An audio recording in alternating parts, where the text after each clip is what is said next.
నమస్తే. ప్రస్తుతం మనతో పాటు సీనియర్ జర్నలిస్ట్ భరద్వాజ్ ఉన్నారు. ఆయనతో మాట్లాడదాం. నమస్తే సార్. నమస్తే సార్, పూలే సినిమా ఎట్టకేలకు రిలీజ్ అయ్యింది. దీని రివ్యూ ఎలా ఉంది? అంటే సినిమా పూలే జీవిత చరిత్రగానే తీశాడు. అంటే పూలే, సావిత్రిబాయి పూలే వీళ్ళిద్దరిని విడదీయలేని పరిస్థితి. ఇద్దరు కలిసే ప్రయాణం చేశారు, కలిసే యుద్ధం చేశారు. ఒకళ్ళ ఆలోచనలకి ఒకళ్ళు ఆలంబనగా నిలబడ్డారు, ఒకళ్ళనొకళ్ళు కరెక్ట్ చేసుకుంటూ నడిచారు. అందుకని ఇది ఒకరి చరిత్ర కాదు, ఇద్దరి చరిత్ర. సావిత్రిబాయి పూలే చరిత్ర, అలాగే పూలే చరిత్ర కూడా. మహాత్మా పూలే అన్నారు, మహాత్మా జ్యోతిబా పూలే చరిత్ర కూడా. అలా ఈ పూలే సినిమాని ఆయన చాలా డెడికేటెడ్గా చేశాడు. అనంత మహాదేవన్ ఆయన డైరెక్టర్ ఆ సినిమాకి. ఈ సినిమా తయారైన తర్వాత, సెన్సార్ అయిన తర్వాత, అది ట్రైలర్ రిలీజ్ అయినప్పుడు చాలా గొడవైంది, వివాదమైంది. ఆ వివాదం అయిన సందర్భంగా సెన్సార్ వాళ్ళు మళ్ళీ ఒకసారి సినిమాని మళ్ళీ చూస్తామన్నారు. మళ్ళీ చూశారు. కొన్ని బయట ఏదైతే కోరుకున్నారో వాటిలో కొన్ని తీసేశారు. తీసేయటం అంటే ఈ సినిమాలో చాలా స్పష్టంగా ఒక డైలాగ్ ఉంటుంది. అదేంటంటే, ఎందుకు ఇలా మా మీద యుద్ధం చేస్తున్నావు? ఒక పక్కన బ్రిటిష్ వాళ్ళ దొరతనాన్ని నుంచి ఈ దేశాన్ని విముక్తి చేయటం కోసం స్వతంత్ర పోరాటం జరుగుతోంది కదా, ఆ వైపుగా ఎందుకు నువ్వు దృష్టి పెట్టవు అని చెప్పి అడుగుతారు అతను పూలే. అడిగినప్పుడు పూలే చాలా అద్భుతమైనటువంటి సమాధానం చెప్తాడు అక్కడ. ఆ సమాధానం ఏంటంటే, బ్రిటిష్ వాళ్ళు 100 ఏళ్ల నుంచి ఈ దేశాన్ని హింసిస్తున్నారు అనుకుంటే 100 ఏళ్ల బానిసత్వం మీద దెబ్బలాడటం మంచిదా, లేకపోతే 3000 ఏళ్ల నుంచి ఇక్కడ పీడితుల్ని, అంటే ఇక్కడ ఉన్నటువంటి దళితుల్ని, వీళ్ళని మహిళల్ని వేధిస్తున్నటువంటి వీళ్ళందరినీ బానిసలుగా చూస్తున్నటువంటి ఈ సమాజం మీద తిరగబడి వీళ్ళందరికీ జీవితాలు ఇవ్వటం అవసరమా అన్నప్పుడు నాకు ఇదే ప్రధానం అనిపిస్తోంది అని చెప్తాడు. ఈ 3000 సంవత్సరాల నుంచి అణచివేతకి గురవుతున్నటువంటి వాళ్ళని ఆ పరిస్థితి నుంచి బయటకు తీసుకురావటం అనేదే ప్రధానమైనటువంటి కార్యక్రమంగా కనిపిస్తోంది అని చెప్పడంలో ఆయన చాలా స్పష్టంగా మనుధర్మశాస్త్రాన్ని, అలాగే బ్రాహ్మణ రాజ్యాన్ని ప్రశ్నించినట్టుగా అది ప్రొజెక్ట్ అయ్యి చాలామంది ఇది మా మీద ప్రత్యక్షంగా దాడి చేస్తున్నట్టుంది ఈ డైలాగు, అందుకని ఆ డైలాగ్ తీసేయమని చెప్పి గొడవ చేశారు. అయితే సినిమాలో ఎలా మార్చారంటే, డైలాగ్ని ఈ 3000 సంవత్సరాలు అనే మాట తీసేసి అనేక సంవత్సరాలుగా అని మార్చారు కానీ సెన్స్ కన్వే అవుతుంది ఆడియన్స్కి. ఆ సెన్స్ కన్వే అయిపోతుంది కాబట్టి ఆ కటింగ్ జరిగినా పెద్ద ఇబ్బంది కలిగించలేదు. అలాగే జ్యోతిబా పూలే అంటే ఆడపిల్లల కోసం ఆయన పూణేలో దాదాపు 20 స్కూళ్ళు పైన పెట్టి అవన్నీ కూడా సావిత్రిబాయి పూలే చూసుకునేది. ఈ ప్రయత్నంలో భాగంగా ఆవిడ స్కూల్ టు స్కూల్ తిరుగుతున్నటువంటి సమయంలో ఆవిడ మీదకి కొంతమంది బ్రాహ్మణ యువకులు పేడ విసురుతారు. ఆ షాట్ తీసేయమని వాళ్ళు అడిగారు కానీ సెన్సార్ వాళ్ళు అది వదిలేశారు. అది సినిమాలో ఉంది ఆ సన్నివేశం. అలాంటివి కొన్ని ఇబ్బందికరమైనటువంటి పరిస్థితుల నుంచి మొత్తానికి తట్టుకుని, యాక్చువల్గా పూలే జయంతి రోజు రిలీజ్ అవ్వాలి ఆ సినిమా. ఆ టైంలో ఈ సెన్సార్కి సంబంధించిన అభ్యంతరాలు వచ్చి బ్రాహ్మణ సమాజం నుంచి వచ్చిన అభ్యంతరాల మేరకు సినిమాని రీసెన్సార్ చేసి వదిలారు. అందుకని ఆయన జయంతి రోజు రిలీజ్ అవ్వాల్సిన సినిమా 25వ తారీఖు రిలీజ్ అయింది. ఈ సినిమా చూడాలని చెప్పి చాలామంది తపనతో ఉన్నారు. ఎటువంటి ప్రమోషన్ లేకుండానే థియేటర్కి జనాలు వచ్చారు. ఆ వచ్చిన ప్రజలు కూడా పూలే సిద్ధాంతాలని మరింత లోతుగా తెలుసుకోవాలి అని తపనతో ఆయనతో ట్రావెల్ అవుతున్నటువంటి వాళ్ళే ఎక్కువ మంది కనిపించారు థియేటర్లో. పూలే భావజాలంతో సారూప్యత ఉన్నవాళ్ళు, ఆయన చెప్పినటువంటి పద్ధతుల్లో ఏదో మేరకు నడుస్తున్న వాళ్ళే కనిపించారు థియేటర్ దగ్గర. అదొక విశేషం. తమని తాము రీఛార్జ్ చేసుకోవడానికి సినిమాకి వచ్చినట్టుగా కనిపించారు చాలామంది. అలాగే ప్రతి సన్నివేశం అయిపోయిన తర్వాత, అలాగే ఇంటర్వెల్లో అప్పటి వరకు చూసిన సినిమా మీద ఒక డిస్కషన్ నడిచింది థియేటర్లో. అలా ప్రజలు ఆ కథ గురించి, ఆ జీవితాల గురించి మాట్లాడుకోవటం అనేది ఈ మధ్య కాలంలో ఎక్కడా జరగలేదు. ఈ సినిమాకి జరిగింది. ఈ సినిమా థియేటర్లోంచి బయటకు వచ్చిన తర్వాత కూడా చర్చలు నడిచినాయి. జనరల్గా ఏదైనా మీటింగ్ అయిపోయిన తర్వాత బయటకు వచ్చి ఆ మీటింగ్కి సంబంధించి మాట్లాడుకుంటారు. ఈ పూలే సినిమా కంప్లీట్ అయిపోయిన తర్వాత ఆ థియేటర్ బయట చిన్న చిన్న మీటింగ్స్ జరిగినాయి. అది ఆ సినిమా ఏ రేంజ్ ప్రభావం వేస్తోంది ఆడియన్స్ మీద అనడానికి అది ఉదాహరణ. పూలే కథ కొత్తగా చెప్పేది ఏం లేదు, అందరికీ తెలుసు. ఆయన చాలా స్పష్టంగా ఆయన చెప్పినటువంటి డైలాగులోనే 3000 సంవత్సరాల నుంచి ఈ దేశాన్ని తమ అదుపులో పెట్టుకుని, తమ చెప్పు చేతల్లో పెట్టుకుని నడిపిస్తూ అనేక మందిని బానిసలుగా మార్చి ఈ బానిసల మీద రాజ్యం చెలాయిస్తున్నటువంటి పరిస్థితుల్ని ప్రతిఘటించడానికి, సాంస్కృతికంగాను అన్ని విధాలుగాను ప్రతిఘటించడానికి ఆయన చదువుని నమ్ముకున్నాడు. చదువు అనేటువంటి ఆయుధాన్ని పట్టుకుంటే కొంతవరకు దీని నుంచి బయటపడవచ్చు అనుకున్నాడు. దాదాపుగా అంబేద్కర్ అనుకున్నది కూడా అదే. అందుకని చదువుకోండి అనేది ప్రధానమైనటువంటి పిలుపు. అయితే ఇక్కడ ఆడపిల్లలు చదువుకోవాలి అని పిలుపునిచ్చాడు ఆయన. ఆడపిల్లలు చదువుకోవాలి అని ఎందుకన్నాడంటే, పర్టికులర్గా ఆ టైంలో ఆడపిల్లలు చదువుకోవటం అనేది నిషేధం.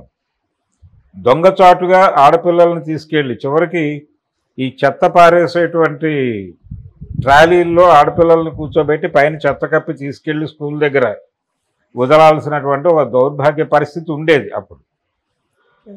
ఆ కండిషన్లో ఆడపిల్లలకు చదువులు చెప్తున్నారని చెప్పి వీళ్ళ మీద దాడులు చేసి కొట్టి వీళ్ళని, అంటే మీరు ఆడపిల్లల కోసం స్కూళ్ళు నడపద్దు అని చెప్పి బెదిరించిన సందర్భాలు ఉన్నాయి. వీటన్నిటినీ తట్టుకుని నిలబడ్డారు. వీళ్ళు నిలబడి ప్రభుత్వ సహకారం తీసుకున్నారు.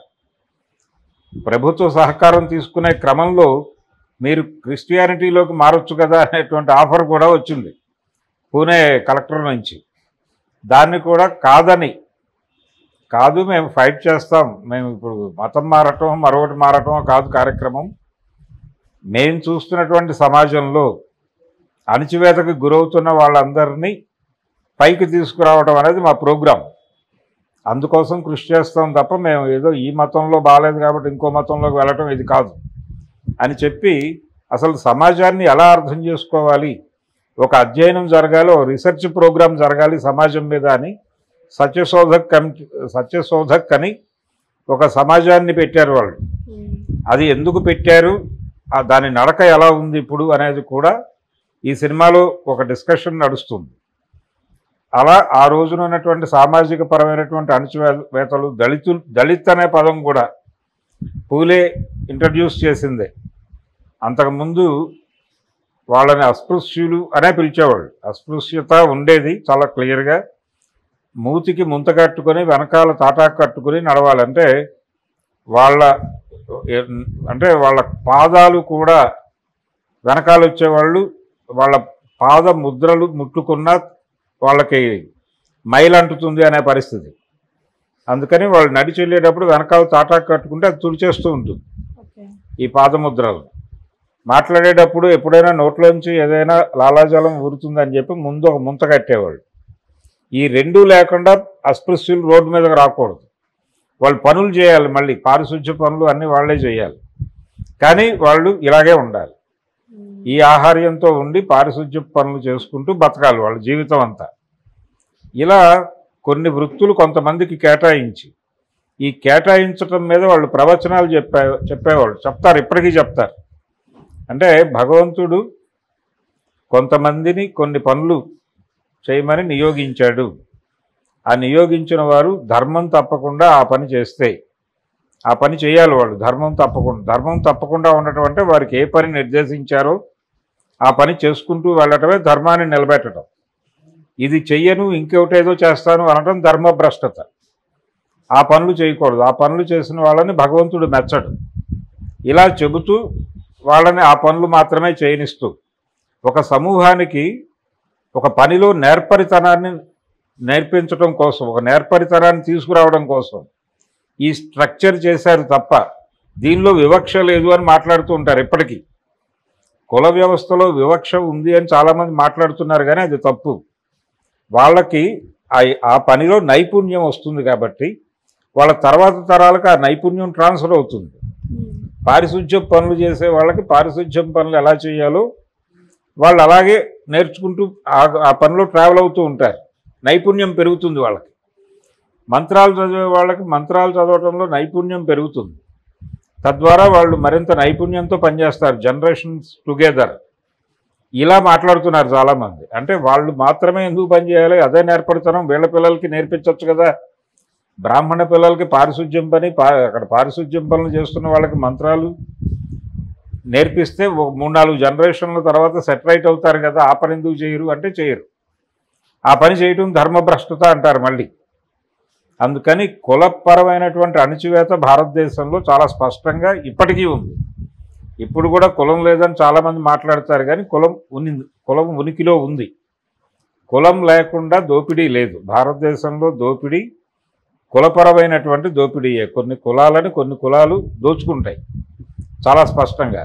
అయితే కింది కులాల్లో కొంతమంది ఎక్కడో ఉద్యోగాలు చేస్తున్నట్టు అలా కనిపిస్తుంది అంతవరకు స్ట్రక్చరల్గా. అది భ్రమ కల్పించడానికి.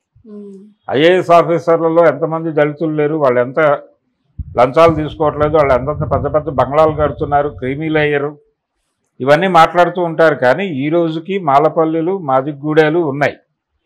ఈ రోజుకి పారిశుధ్య పనులు రెల్లి లాంటి కొన్ని ప్రత్యేక కులాల వాళ్ళే చేస్తున్నారు. అది నిజమా కాదా అనేది ప్రతి ఒక్కడికి తెలుసు మనసులో, కానీ బయటకు అంగీకరించం. బయటకు అందరూ అన్ని పనులు చేస్తున్నారు, సమానం, మనుషులంతా ఒక్కటే అని మాట్లాడతారు. మనుషులంతా ఒక్కటే అనే పరిస్థితి డెఫినెట్గా భారతదేశంలో లేదు ఇంకా. కాకపోతే కొంతమంది ఈ అవకాశాలని ఉపయోగించుకుని చదువుకుని ఏదో ఒక ఉద్యోగంలో కుదురుకుని, అది కూడా లొంగుబాటుతోనే అగ్రకులాలకి లొంగిపోయే పై ఉద్యోగాల్లోకి అలా నడుస్తారు వాళ్ళు. వాళ్ళని నడిపేటువంటి శక్తులన్నీ అగ్రకులాలే. ఈ దళిత కులాల నుంచి ఐఏఎస్లు ఐపీఎస్లు అయిన వాళ్ళ జీవితాల లోతుల్లోకి వెళ్ళి చూస్తే కనిపిస్తుంది వాళ్ళు ఏ లెవెల్లో అంటే పై స్థాయిలో బానిసత్వం చేస్తారు. కాబట్టి ఇది కూడా అందరికీ తెలిసిన విషయమే, కాకపోతే మాట్లాడటానికి ఎవడు ముందుకు రాడు అంతే. కాబట్టి ఈ రోజుకి ఉన్నటువంటి పరిస్థితి ఇదే. పూలే ఈ పరిస్థితులకు వ్యతిరేకంగా దెబ్బలాడి చదువు అనేటువంటి దీపం వీళ్ళ చేతుల్లో పెడితే కొంత జీవితాలు మెరుగుపడతాయి అని మొదలుపెట్టాడు ఆయన. దళితుల్ని చదువుల్లోకి తీసుకురావడం, అలాగే మహిళల్ని, అన్ని కులాల్లో ఉన్నటువంటి మహిళల్ని చదువులోకి తీసుకురావడం, వాళ్ళని చదివించి వాళ్ళ కాళ్ళ మీద వాళ్ళు నిలబడే పరిస్థితి తీసుకురావడం, విధవా పునర్వివాహం, ఇవన్నీ ఈ కార్యక్రమాలే. ఇప్పుడు ఇక్కడ వీరేశలింగం పంతులు గారు, గురజాడ అప్పారావు గారు, అలాగే బెంగాల్లో రాజా రామ్మోహన్ రాయ్, వీళ్ళందరూ ఏం చేశారో అదే చేశాడు ఆయన మహారాష్ట్రలో. ఆ కార్యక్రమం ఆయన చేయటంలో ఎన్ని ఇబ్బందులు ఎదుర్కొన్నాడు, ఎన్ని సందర్భాల్లో ఆయన మీద హత్యా ప్రయత్నాలు జరిగాయి, ఇవన్నీ కూడా సినిమాలో చాలా బాగా ప్రొజెక్ట్ చేశారు.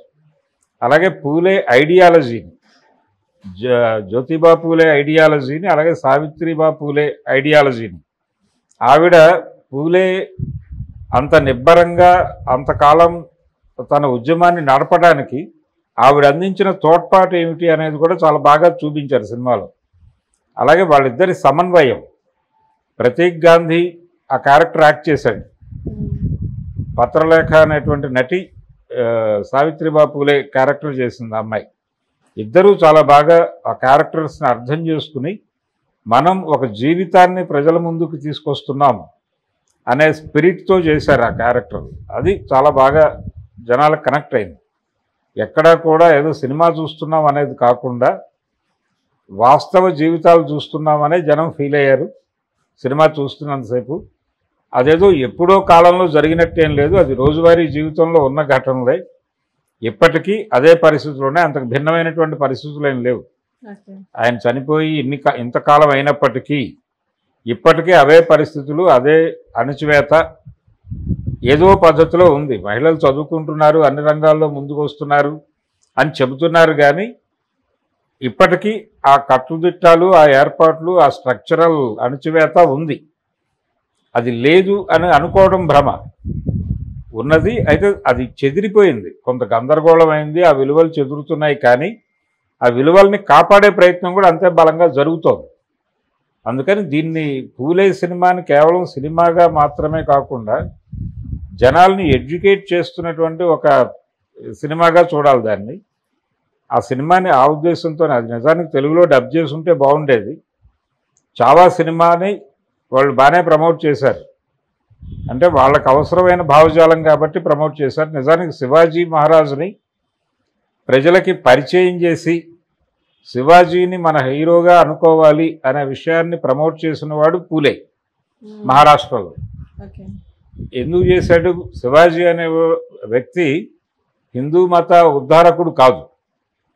ఆయన హిందూ మతం నుంచి చాలా సఫరింగ్ ఎదుర్కొన్నటువంటి వ్యక్తే. ఆయన ఒక మున్సబ్దారుగా ఉంటూ అక్కడి నుంచి ఒక రాజ్యాన్ని ఏర్పాటు చేసి తను రాజుగా ఎదగటం కోసం చాలా యుద్ధం చేశాడు. ఆ యుద్ధం చేస్తున్నటువంటి క్రమంలో ఆయన పట్టాభిషేకం జరుపుకోవడానికి ఎక్కడి నుంచో బ్రాహ్మణులను తీసుకురావాల్సి వచ్చింది. లోకల్ బ్రాహ్మణులు డినై చేస్తే ఆ వచ్చిన వాళ్ళు కూడా కాలి గోటితో ఆయనకి తిలకం దిద్దటం అనే సన్నివేశం ఆయన జీవితంలో ఉంది. ఆయన కూడా సామాజిక అణిచివేత అంటే ఏమిటో చూశాడు. శివాజీ కూడా చూశాడు, దానికి వ్యతిరేకంగా పోరాడాడు కూడా. అందుకని ఆయన కేవలం ఔరంగజేబుతో మాత్రమే కాదు, స్థానికంగా ఉన్నటువంటి ఇతర ఈ ఆచారాలు, పర్టికులర్గా ఈ మతానికి సంబంధించిన ఇబ్బందికరమైన అంశాల మీద కూడా దృష్టి ప్రసరింపజేశాడు.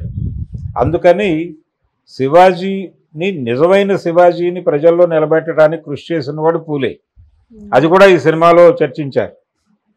అందుకని చావా సినిమాని ఎలాగైతే జనం